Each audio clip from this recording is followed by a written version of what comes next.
एक intelligent show है, एक बेहतरीन तंज है, एक बहुत बड़ा जिब है towards Bollywood and how it works. मेरी तरफ से, ड्रामा पाकिस्तानी की तरफ से मैं इसको रेकमेंड करूंगा।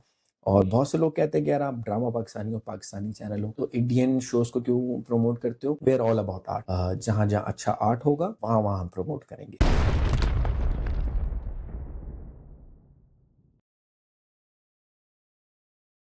नेटफ्लिक्स की सारी इंडियन वेब सीरीज एक तरफ और द बैड्स ऑफ बॉलीवुड एक तरफ।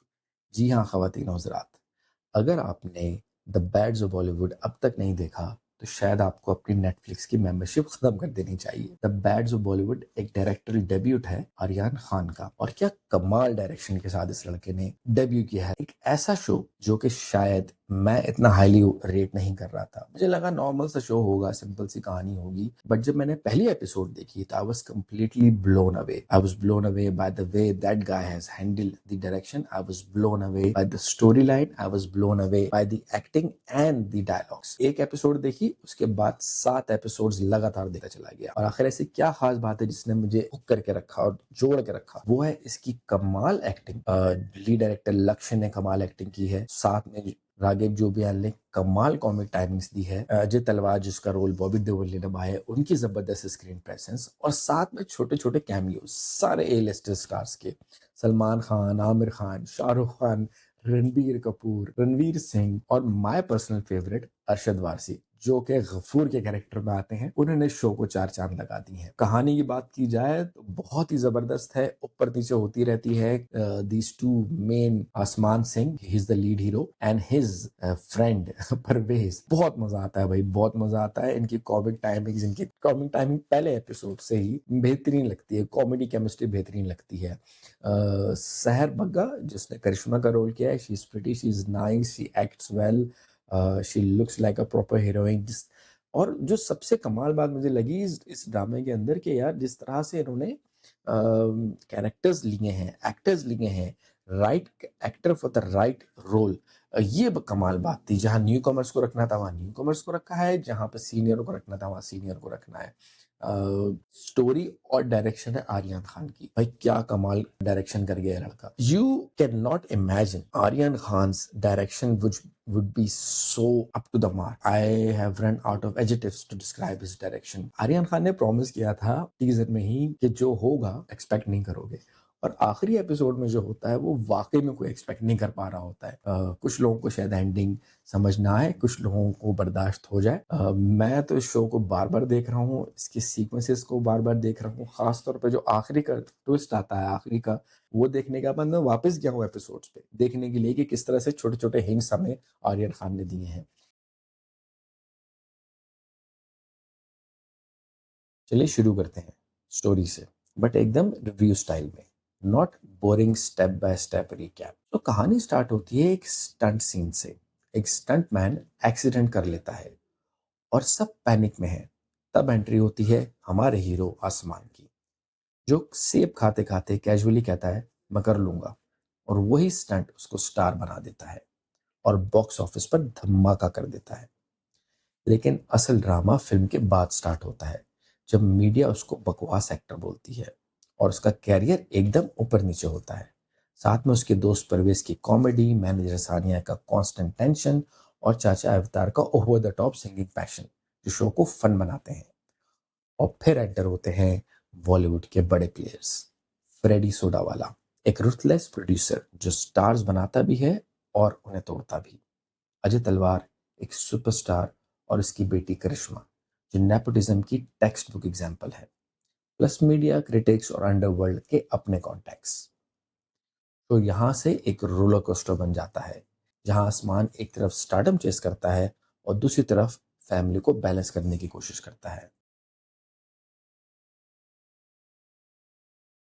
टोन की बात करते हैं, ये शो एकदम सैटारिकली डार्क कॉमेडी है। मतलब आप हंसोगे भी और अनकंफर्टेबल भी फील करोगे। कभी लगता है ये एक पैरोडी है और बॉलीवुड, कभी लगता है डॉक्यूमेंट्री बना दी गई है। मुझे पर्सनली ये टोन ज़्यादा पसंद आई, क्योंकि नॉर्मली बॉलीवुड पे जो शोज बनते हैं वो या तो एकदम शुगर कोटेड होते हैं या फिर इतने डार्क होते हैं कि बोर कर देते हैं। ये शो इसके बीच में एक परफेक्ट बैलेंस फाइंड करता है। अब आ जाते हैं कैरेक्टर्स पे, और ये सेक्शन थोड़ा डिटेल में होगा, क्योंकि ये शो की जान है। आसमान स्टंटमैन टू सुपरस्टार, उसकी इनोसेंस आपको रिलेट करती है, कभी ओवर कॉन्फिडेंस, कभी vulnerability. Is the mirror of every outsider जो बॉलीवुड में स्ट्रगल करता है। मुझे लगा कैरेक्टर रिलेटेबल है, लेकिन थोड़ा इनकंसिस्टेंट भी। कभी बहुत समझदार लगता है, कभी एकदम clueless, but that's what makes him human. Karishma Talwar, Ajay तलवार की बेटी, मतलब स्टार किड, सिल्वर स्पून। लेकिन दोस्तों, कैरेक्टर को एकदम विलन नहीं बनाया, उसके भी स्ट्रगल्स दिखाए गए हैं। Pressure of living up to her father's name, constant comparisons, और अपनी आइडेंटिटी बनाने की फाइट। ये एक रिफ्रेशिंग टेक था। Freddy Sodawala, pure Bollywood stereotype, थोड़ा कॉमिकल, थोड़ा स्केरी। एक लाइन है उसकी, मैंने बनाया है तुम्हें, मैं ही बर्बाद कर सकता हूँ। मतलब आपको समझ आ जाता है कि प्रोड्यूसर्स कितना कंट्रोल करते हैं। परवेज, कॉमिक रिलीफ, और सच बोलूं तो बहुत ज्यादा एंटरटेनिंग। हर सीन में एक कुर्की फ्लेवर, उसके बिना शो इतना मजेदार नहीं होता। अवतार चाचा, ये बंदा ट्रेजिक कॉमेडी का परफेक्ट मिक्स है। एक फेल म्यूजिशियन जो अपनी फ्रस्ट्रेशन हर जगह निकालता है।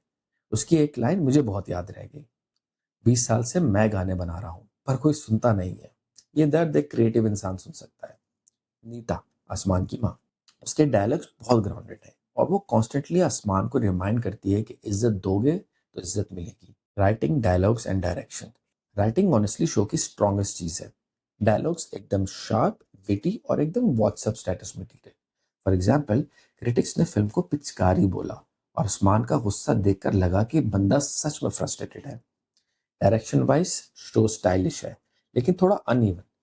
कुछ सीन्स बहुत सिनेमैटिक हैं, जैसे स्टंट सीक्वेंस और पार्टीज, लेकिन कुछ जगह ऐसा लगा कि ड्रैग कर रहे हैं। एडिटिंग थोड़ी सी टाइट और क्रिस्प हो सकती थी। और मुझे एक चीज बहुत पसंद आई, मेटा वाइब, मतलब एक फिल्म के अंदर दूसरी फिल्म की मेकिंग दिखाना। ये लेयरिंग बहुत क्रिएटिव है। एक कंट्रोवर्सी, एक क्लिप, एक क्रिटिक की लाइन, और कैरियर ऊपर या नीचे। ये शो दिखाता है कि कितना फ्रेजाइल होता है स्टारडम। फैमिली वर्सेस करियर, मुझे सबसे ज्यादा ये एस्पेक्ट हिट किया। आसमान के डैड का लिवर ट्रांसप्लांट और साथ में उसका करियर का प्रेशर, एकदम रिलेटेबल ड्रामा। फ्रेडी और अजय जैसे कैरेक्टर्स दिखाते हैं कि इंडस्ट्री में पावर डायनामिक्स कैसे काम करती हैं, और न्यू कॉमर्स के लिए सरवाइव करना कितना मुश्किल होता है। चलिए अब बात करते हैं पॉजिटिव्स की, और ऑनेस्टली जहां शो ने मुझे काफी इंप्रेस किया, सैटारिकल ह्यूमर। देखो, बॉलीवुड पे बनाया गया शोज या मूवीज यूजली या तो बहुत ही शुगर कोटेड होते हैं, सब कुछ रोजी और फिल्मी, या फिर एकदम डार्क एक्सपोज जिसमें सिर्फ नेगेटिविटी होती है। द बैड्स बॉलीवुड ने एक मिडिल ग्राउंड फाइंड किया है, जहां आपको एकदम सैविज वन लाइनर्स मिलते हैं, जो आपको हंसा भी देते हैं और पिंच भी करते हैं। जैसे जब आसमान एक क्रिटिक को बोतल तोड़कर डराता है और फिर कैजुअली बोलता है, मैं तो मजाक कर रहा था। आपको एक तरफ वो सीन फनी लगेगा, ये डबल लेड ह्यूमर मुझे बहुत पसंद आया। दूसरा पॉजिटिव, नॉर्मली हम देखते हैं कि शोज एक ही लीड के ऊपर सेंटर्ड होते हैं और साइड कैरेक्टर्स बैकग्राउंड में होते हैं, बस क्राउड फिल करने के लिए। लेकिन यहाँ हर एक कैरेक्टर का अपना आर्क है। ये मुझे पर्सनली सबसे बड़ा हाईलाइट लगा, क्योंकि बॉलीवुड के अंदर जो PR games, fake image building और प्रोड्यूसर एक्टर कॉन्ट्रैक्ट्स होते हैं, उनको यूजुअली ओपन नहीं दिखाया जाता। यहाँ एकदम स्पॉटलाइट डालकर दिखाया गया है कि एक प्रोड्यूसर लिटरली करियर बना भी सकता है और बर्बाद भी। तो अब समझ आता है कि स्टारडम के पीछे कितनी पॉलिटिक्स हो। चौथा पॉजिटिव, फैमिली इमोशंस। अब ये एक इंटरेस्टिंग चीज थी, क्योंकि अगर सिर्फ इंडस्ट्री के मसले होते तो शायद शो एक कोल्ड सैटरा बन जाता। मुझे लगा ये इमोशनल बीट्स जरूरी थी, वरना स्टोरी सिर्फ गॉसिप और ग्लैमर बन के रह जाती। नेगेटिव्स, अब पॉजिटिव के साथ साथ कुछ नेगेटिव भी डिस्कस करने चाहिए। शो परफेक्ट नहीं है, और ऑनेस्टली मुझे कुछ फ्लॉज नोटिसेबल लगे। सबसे पहले पेसिंग, कुछ जगह लगता है कि स्टोरी को अननेसेसरली स्ट्रेच कर दिया गया है। फॉर एग्जाम्पल, कुछ सब प्लॉट्स जहां परवेज की साइड एडवेंचर्स दिखाए गए हैं, एंटरटेनिंग तो बहुत है, लेकिन कहीं लगता है कि मेन कहानी से डिस्ट्रक्शन। पेसिंग, कुछ जगह लगता है कि ये स्टोरी को अननेसेसरीली स्ट्रेच कर दिया गया है। फॉर एग्जाम्पल, कुछ सब प्लॉट्स जहां परवेज की साइड एडवेंचर्स दिखाए गए हैं, एंटरटेनिंग है, बट कहीं ना कहीं लगता है कि मेन कहानी से डिस्ट्रैक्शन बन गए हैं। अगर एडिटर थोड़ा सा और रुतलस होता तो शो और टाइट किया जा सकता था। दूसरा कौन, ओवर एग्जैजरेशन। देखो, सटायर का मतलब ही एग्जैजरेशन होता है, बट कभी कभी ये ज्यादा ओवर हो जाता है। जैसे बादशाह का एंट्री वाला सीन फनी था, लेकिन लगा थोड़ा फोर्सफुली कॉमेडली इंसर्ट किया गया है। हर व्यूअर को ये फ्लेवर सूट नहीं करेगा। कुछ लोग बोलेंगे ये तो अनरिस्ट्रिक्टली कैरिकेचर बन गया। Predictable climax. क्लाइमेक्स एंटरटेनिंग है, लेकिन अगर आप ध्यान से शो देख रहे हो तो हाफ वे में गेस कर सकोगे कि कहाँ एंड होगा। मतलब सस्पेंस उतना स्ट्रांग नहीं था। ये मुझे थोड़ा सा लेट डाउन लगा। तो दोस्तों, ओवरऑल वर्डिक्ट ये है कि द बैड्स ऑफ बॉलीवुड एक बोल्ड, एंटरटेनिंग और सैटिरिकल सीरीज है। ये शो एक मिरर है जो इंडस्ट्री को एक एग्जैजरेटेड बट ऑनेस्ट रिफ्लेक्शन में दिखाता है। हाँ, थोड़ा अनइवन है, थोड़ा ओवर द टॉप है, बट इसी में इसका चार्म है। अगर आपको बॉलीवुड के अंदर के सीक्रेट्स, पीआर कल्चर और नेपोटिज्म के मसले देखने हैं, तो ये आपके लिए परफेक्ट बिंज वॉच है। लेकिन अगर आप रियलिस्टिक, सटल स्टोरी टेलिंग पसंद करते हो, तो शायद ये थोड़ा लाउड लगे।